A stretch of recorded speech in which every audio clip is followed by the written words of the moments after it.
This is very similar to the way gold behaved when it first broke through 3,000. Yes, it wasn't a line in the sand where gold didn't go below 3,000, but it didn't go much below 3,000, and eventually it took off and then went above 4,000. I think we're doing the same thing now. I think we're forming a base right around 4,000, and before you know it, we'll be at 5,000. But meanwhile, a lot of investors aren't going to own gold for that ride because they're getting shaken out now because they're getting so nervous. But in particular, this is a time to be adding to the gold stocks. And if you don't have any gold stocks, well, now's the time to incorporate them. Right now, something historic is unfolding in real time. Gold is trading above $4,072, silver is holding near $49, and the mainstream still doesn't get it. While millions of investors are obsessed with crypto's next rebound, Peter Schiff says they're missing the real opportunity because gold and silver are quietly entering a new era. He calls this moment a gift horse pullback, a rare chance before metals break into uncharted territory. And just like every major bull run before, most people will only realize it after it happens.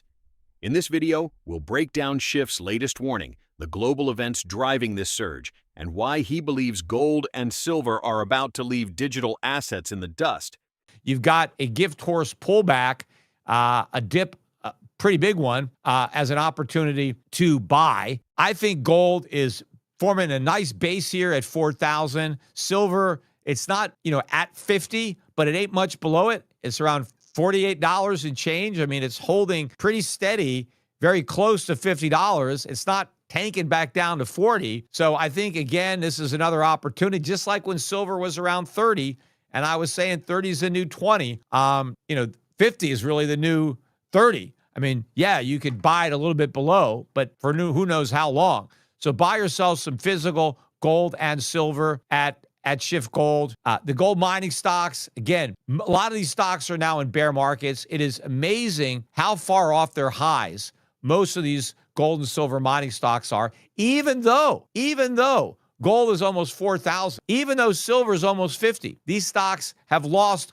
almost all of their gains, since gold was, I think, 3,600, 3,700. Since silver was 40. A lot of these stocks are back down to where they were when silver was 40, even though it's 50. And they're just so scared because, well, it was 54, so it's going down. So what? It was 54 for like a day. I mean, if you took that 1 week out, we'd be at the high, right? I mean, where we are right now is, a month ago, this would be record highs for gold and silver a month ago. Yet there's so much bearishness among investors, and there's not nearly enough bearishness among crypto investors. They're completely complacent. They're happy as clip. They're not worried at all that Bitcoin is going down. They think it's on sale. Hey, it's $100,000. It's on sale. On sale, you're buying nothing and you're paying $100,000.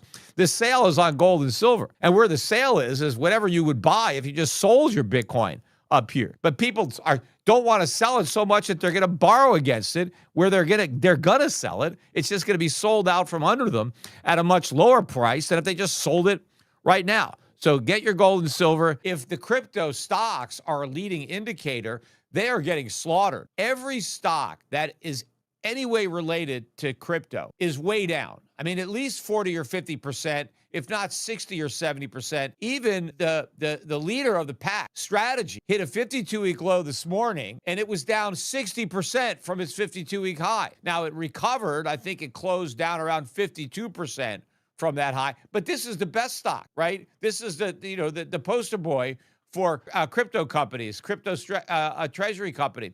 And it's been cut in half in what's supposedly, the best environment ever for crypto, with the entire Trump administration behind crypto. In fact, Donald Trump, when he was on 60 Minutes this week, and he basically said that the only thing he cares about is that the United States lead the world in crypto. I mean, that's his main concern, right? According to Donald Trump. Yet despite all that, and he actually bragged on this show, and I'll talk a little bit more about some of the things that he said on the show, but he actually bragged about how right he was on crypto and the crypto industry being so important and being so vital, and that, we must beat China. We can't let China win in crypto. I mean, China doesn't give a damn about winning in crypto, right? That's not even on their bingo card. They'll let us have that market. What do they care Who wants to lead the world in decentralized Ponzi schemes and pyramids, right? That's an American thing. The Chinese don't want any part of that. And of course, a year ago was a great time to be buying gold and silver stocks, but I heard a lot of people talking about taking profits, selling. There was some worried people about the drop. Gold had almost hit 4,400, and they're talking about that big drop, and maybe it's going lower, which of course is what happens in a bull market. You get these violent sell-offs to scare people out. But the bottom line is gold's $4,000 an ounce. In fact, it closed the week almost right at $4,000 an ounce again. Yes, we've traded below. We haven't traded below 3,900. The lowest I've seen gold was in the lower 3,900s, 3,920, 3,930. And it's gotten above 4,000. I think it got to 4,020, 4,030 this week. It's been hanging out at that area. The craziest thing I think that happened in Bitcoin on the week is, what's her name? Kathy Wood, from ARK Investment, reduced her 2030 price target for Bitcoin from 1.5 million to 1.2 million. Now, first of all, that's not a forecast. That's just a wild guess. How does Kathy Wood have any idea what Bitcoin is going to be worth in 4 or 5 years? She has no clue. So she's just guessing. And so she was guessing 1.5 million, and now she's guessing 1.2 million. But what's even crazier than the guess and the fact that she bothered to reduce it, because, why bother? She said she just found out that people prefer using stable coins to Bitcoin. Like, didn't she know that? Who the hell uses Bitcoin? She's talking about in transactions. Yes, of course, they prefer stable coins. They're much easier to use than Bitcoin. So because she just discovered that people aren't really using Bitcoin, she doesn't think it's going to go up quite as much. So it's only going to go up 12x as opposed to 15x. Peter Schiff argues that gold is now forming a powerful structural base between $3,900 and $4,100, just like it did before previous breakouts. In his view, the metal isn't topping out. It's coiling for a surge toward $5,000 per ounce. He reminds investors that in every long-term bull market, sideways phases precede explosive upside. Patience, he says, is what separates the winners from the panic sellers. Silver's story is equally compelling. Despite recent volatility, it has stubbornly held the $49 line, refusing to revisit $40. Schiff calls it the new $30, meaning this range may soon look cheap once industrial demand and monetary hedging collide. Supply deficits continue to widen as solar, electronics, and defense sectors consume record tonnage, while physical inventories on exchanges have been drawn down to multi-year lows. Recent data supports his thesis. The Perth Mint reported October gold bar sales at a 3-year high, and silver coin demand soared 83% in just 1 month. Central bank purchases also remain strong, with Asia and the Middle East increasing reserves as they diversify away from the US dollar. According to Investopedia, the rally is being fueled by 3 converging forces: expectations of rate cuts, renewed geopolitical risk, and accelerating de-dollarization. Schiff believes these trends confirm what he has warned for years, that paper currencies are entering a long cycle of decline, and only hard assets can preserve real purchasing power. Meanwhile, crypto markets show the opposite psychology. Investors remain complacent despite leverage building underneath. Schiff argues that Bitcoin's so-called digital gold narrative is crumbling because in times of real crisis, liquidity seeks safety, not speculation. As he bluntly puts it, you're not buying an asset at $100,000 on sale, you're paying $100,000 for nothing. For disciplined investors, he says, this is the opportunity phase, the stage when fear keeps prices attractive while fundamentals quietly strengthen. Gold miners, still down 40 to 70% from their highs, offer what he calls asymmetric reward, real leverage to rising metal prices with none of the crypto fantasy. Schiff's conclusion? The foundation for the next leg up is already built, and those waiting for the perfect dip may soon find the market has left them behind. Well, it's actually going down. It's going a lot lower. And all of this leverage that's being built up beneath the market is one of the reasons that this next decline is going to be horrific. And I think, once they throw in the towel around this 100,000 level, it's going to implode. And, all this, of course, is not going to reflect well on the Trump administration, given the fact that they've hitched their wagon to Bitcoin. And so as Bitcoin fails, and the whole Trump family is in this business, it's just going to be another negative on Trump. If the tariffs are removed, that's actually a good thing for the Trump administration for two reasons. One, the recession won't be as bad without the tariff because the tariffs are actually harming the economy. They are not helping it. Right? The economy is bad. It would have been bad even without the tariffs, but it's worse with them. So number one, if the court throws out the tariffs, not only are they doing the right thing, but it'll actually be a net positive for the economy. But number two, and probably more important for Trump, it provides Trump with another scapegoat. See, right now, his main scapegoat has been the Fed. Too late, pal, right? That idiot, that moron, right? That low IQ person, too late, pal. He's got interest rates too high. He hasn't cut them enough. So he's already set Powell up to be the fall guy, right?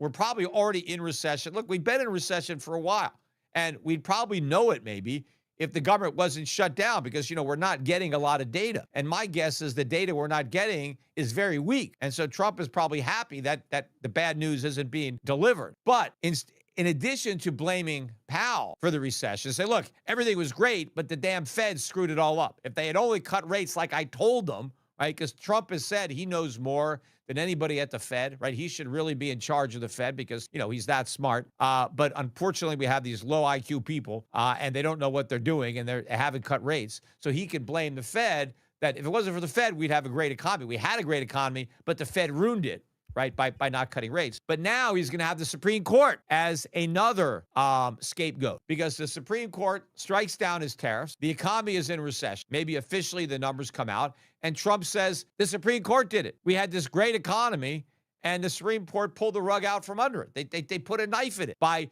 doing such a reckless and irresponsible thing as repealing, my signature issue, right? They keep saying that, hey, the Supreme Court should give Trump some leeway here because he campaigned on this. This is his signature issue. It doesn't matter. If his signature issue is unconstitutional, it's unconstitutional. You got to take the politics out of it. The Supreme Court is not supposed to decide whether or not the tariffs are good or bad. The Supreme Court is supposed to decide, are the tariffs taxes, which they are taxes, and does the president have the power to impose them? And I don't care if you want to claim it's an emergency. And, I expected the mood to be even more jubilant than it was, considering how much the price of gold had risen between the conference a year ago and the conference this past week, and in particular, the gold mining stocks, because it's really a conference dominated by mining stocks. Almost all the exhibitors in the exhibit hall are gold and silver mining companies, with a few others, thrown in there, but the vast majority are mining companies, and pretty much all the attendees invest in gold and silver mining companies, in addition to the physical metal. And, given where we were, I expected even more enthusiasm than I saw. Yeah, I think it was a little bit more upbeat than it was a year ago when there was a lot more despair and frustration. And, of course, a year ago was a great time to be buying gold and silver stocks. But I heard a lot of people talking about taking profits, selling. There was some worried people about the drop. Gold had almost hit 4,400, and they're talking about that big drop, and maybe it's going lower, which, of course, is what happens in a bull market. You get these violent sell-offs to scare people out. So here we are, gold $4,072.14, silver $49, and the biggest wealth shift in decades already underway. Schiff says this is the quiet moment before the explosion, when conviction pays and hesitation costs. Question for you. If millions of crypto investors start fleeing Bitcoin, where does that capital go first? Physical metals, mining stocks, or something else entirely? Drop your answer below. I'll be reading every comment. And if you believe we're witnessing the real wealth transfer of this decade, hit subscribe, tap the bell, and share this video so others don't wake up after gold crosses $5,000 and silver blasts past $60. Because history isn't just repeating, it's accelerating. This is the dawn of the new era of hard money.